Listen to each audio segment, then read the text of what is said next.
የሰው ልጅ በፕሮቶኮል አይጠቀም ፕሮቶኮሉ ትልቅ ስለሆነ ትልቅ ያደርገው ትንሽ አለባበስም ስለለበሰ ትንሽ ያደርገው የሰው ልጅ ትልቅ የሚያደርገው ስነ ምግባር ብቻ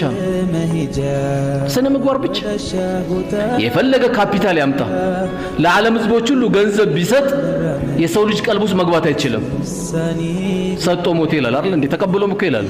ሰጥቶ ሞተ 10000 ስንጠብቅ 2000 ይሰጣል ሰጥቶ ሞተ ይላል እኮ ሰጥቶ የሰው ቀልብ መግባት አትችልም በስነ ምግባር ግን የሰው ቀልቡስ መግባት ይችላል መጠየቅም አላህን ያለብን የስነ ምግባር ትልቁ ጉዳያችን አደራችሁ አላህን ምን ጠይቀው ስነ ምግባር በጣም ያጣናቸው ነገሮች ስነ ምግባር ካለ والله ሁሉም ቀላል ሁሉም